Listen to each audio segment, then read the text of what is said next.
you. And moderating the conversation, conducting the conversation with Andrew, please welcome Scott Feinberg from Hollywood Reporter. Andrew, congratulations. Thank you. This, as people might have just seen in the credits, is adapted from a Japanese novel. How did you if you remember when and how you first became aware of that? I'd never read the book, I hadn't heard of it, and then the producers sent me a copy, and they just said, I think you might be interested in this, and so I had a read, and I kind of just let it percolate for a while, and it's a very, I don't know if anyone's read the book, but it's a much more traditional Japanese ghost story. There's a malevolent spirit, and so it's quite different, but the central idea that's in this film about meeting your parents again was in that novel.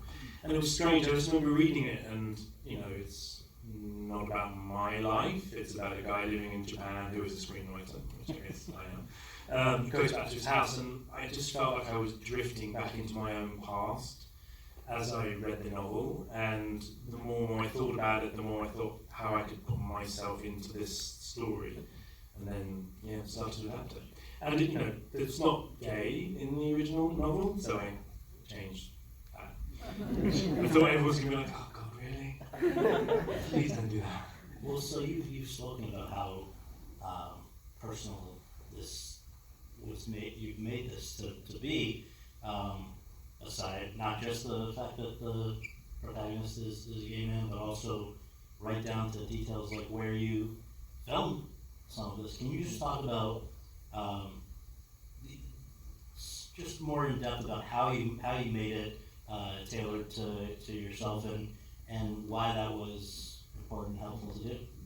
Yeah, in retrospect, I'm not entirely sure why it kind of spoke to me so much on a personal level. I will say that my parents are still alive, so there was definitely it's not autobiographical in that regards.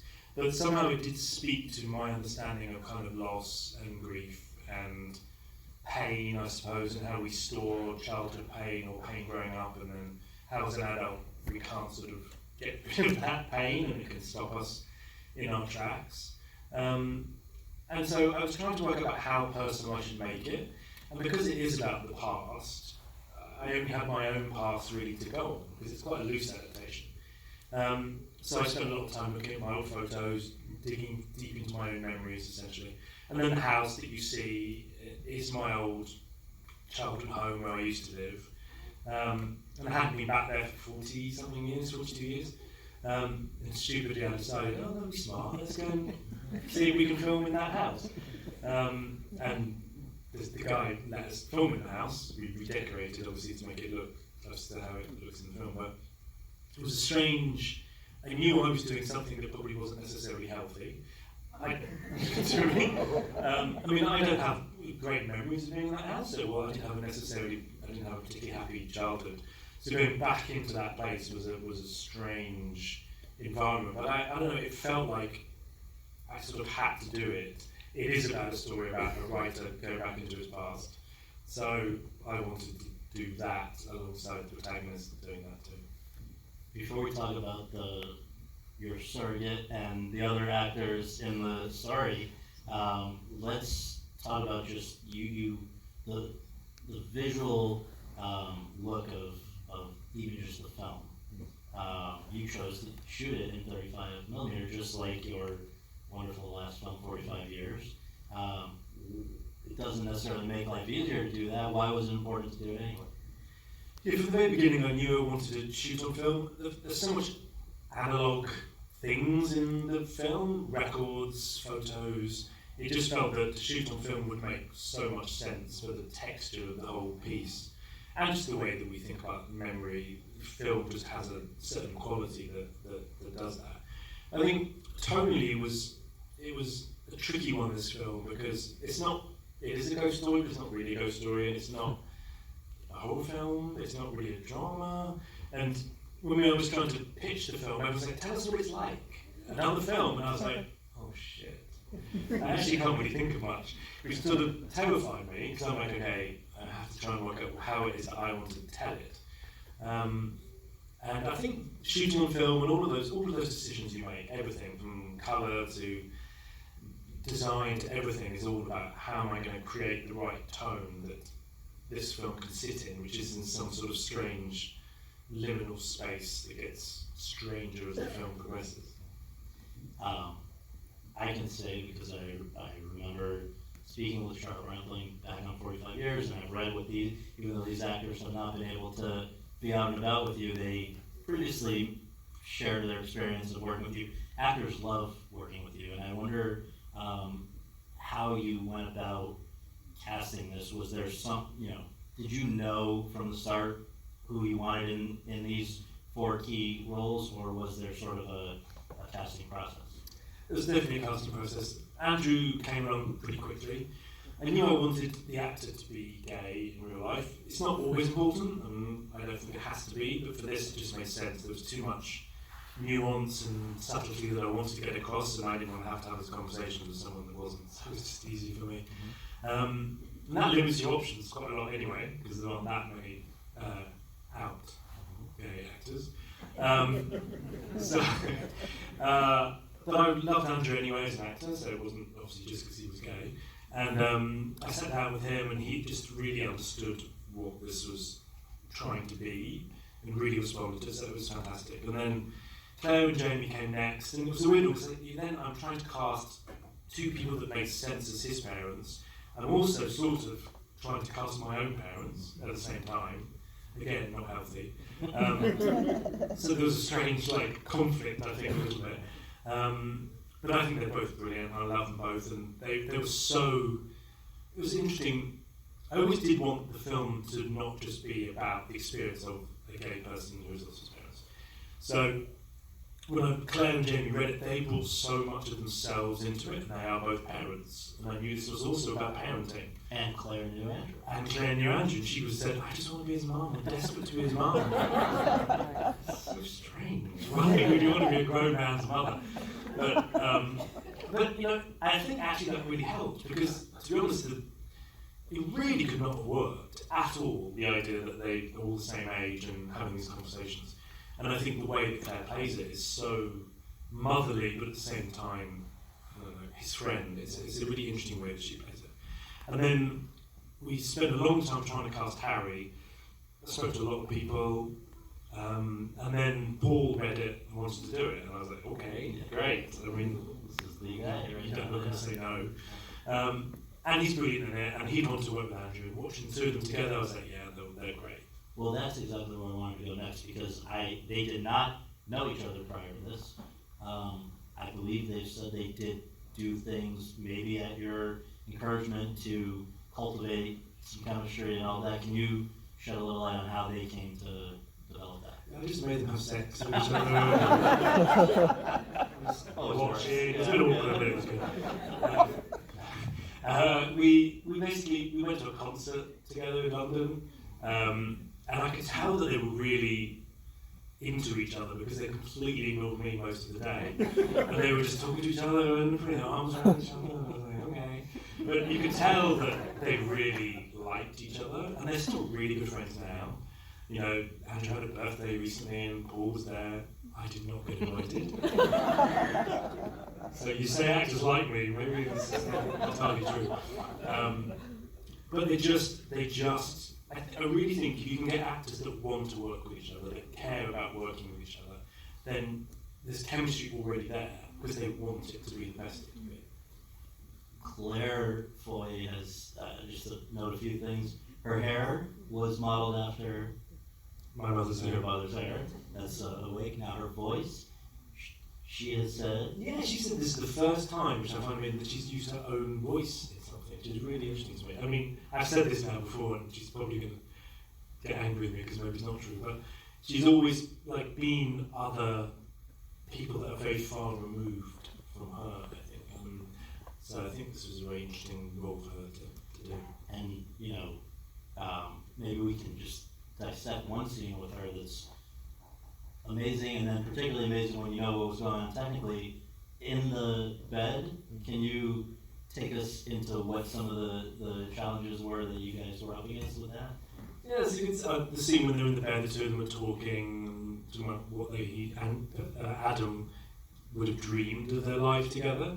And it was to start with, it was in my old parents' bedroom, so that was strange in itself. Plus he's wearing those pyjamas. When he came into the room, and I'm like, oh god, I don't know. But I kind of like that it's funny and absurd, and then it's not, because I think we all want to wear our pyjamas again. As adults, we want to feel what they feel like, soft and cozy and comforting. But that scene's all one shot, and we shot on film, and the older film is just over 5 minutes, and the take is about 5 minutes and something.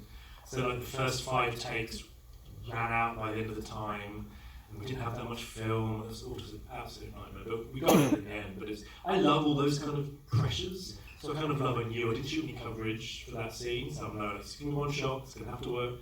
You've got people rolling out of the bed on either side because you've got to sneak Paul in. And actually, that was Paul's very first day. So his very first scene is to get into bed and then kiss Andrew. And that was the very first thing he did. I think it was a good thing to start with. Just thinking back to 45 years and then with this, I guess if there's one commonality, it's sort of looking back at the past and reconsidering the way things that you thought they were, maybe just looking at it in a new way. Is there any rhyme or reason to that? Are you somebody who finds yourself contemplating the past a lot, or just coincidence? Yeah, I just think that, especially our childhoods, but not just our childhoods, they have such an effect on us, and we can't escape them. And we're all supposed to think that we're getting older and braver and stronger and all those things, but just the pain that we might have felt growing up is always still there, and it just finds its way to kind of appear. And there's always something about how the past can creep back up on us, and I think that's the thing, and it always can get you when you least expect it. And I think I get dragged backwards and forwards. It's like music, all the music choices and stuff. I think music has that effect to throw you back into the past and feel how you used to feel. So I think I've always been interested in that as a kind of idea. You've now taken the film to a number of film festivals and interacted with audiences, journalists. Is there one scene or two that you get asked about the most, or that people tell you affected them the most? I have a feeling I know. I think it's really interesting because it really does depend on the person. So I do think that different people take different things from it. Someone who is a parent, let's say, might take something different. Someone that might have lost their parents will take something very different from it. Someone that's experienced grief in lots of different forms can take something from it. I think queer people take other things from it, and other scenes become, a lot of, queer men that I speak to, the scene with the dad really resonates with them, and they really feel that scene. I also think it's age dependent, so I think older people think things different than younger people. I think as you get older, you get more reflective of your past, also maybe a bit more sentimental and soppy about the things that are important, which is when you're a bit younger, I would resist. So I think that's been really nice to know that different people can take different things from it. Yeah. Would you, I guess you mentioned it's hard to put a label on what kind of a movie this is. It's not, obviously, not quite a drama, not quite a ghost story, not quite a, once, let's say somebody in your own life who isn't aware of the film says, what are you working on? What have you just put out? How do you describe this? What's your way of? See, I can never describe it, even when people ask me about it. So I'm like, it's kind of about this guy. They're like, about that. Look, I know what the film was about to me, which was always about how love can soften the pain, I suppose, or soften the harder edges of life, and how do we understand how to love, and how do we get through things in our life? It's through loving again and again and trying again. So I knew what it was about. I think partly making the film was a process of me coming to understand that as well. and seeing how parental love and romantic love are so entwined together and how they affect each other. But in terms of describing the film, I'm like, you could kind of say it's got ghosts in. Well, and to what you're speaking about as far as love, that moment that we've all just seen now at the end played to the power of love with the fade out and all of that. I guess that's sort of the fact that we pull out, or that it pulls out and shows, you show many other, they're one among many. Is that? Yeah, there's so many ways that you can read the end, I think, and people have got different interpretations of it. I mean, for me, when I was writing the script, it came from a very simple place of, like, again, I'll go back to my being young again, but like feeling like, as a gay person growing up then, in the 80s, that would not be a possibility for me, that I would find love, or that wasn't going to be anything that was real. And so when I was writing, I was like, you know what, fuck it, I'm going to try and go the biggest I can at the end to like prove to myself that it does mean something and is important. And so I think that was partly why I wanted that ending to be like that. But you know, it is the important thing in the end. You know, the star can be long dead, but you still see its light. You know, it's cheesy, but it's also kind of true. So I do think that love does have that effect. And so I just kind of wanted the film and the final moments to sort of take off from any reality and just hopefully send the audience back thinking about something. That's cool. Well, congratulations again. Thanks so much for doing it. Andrew Haigh.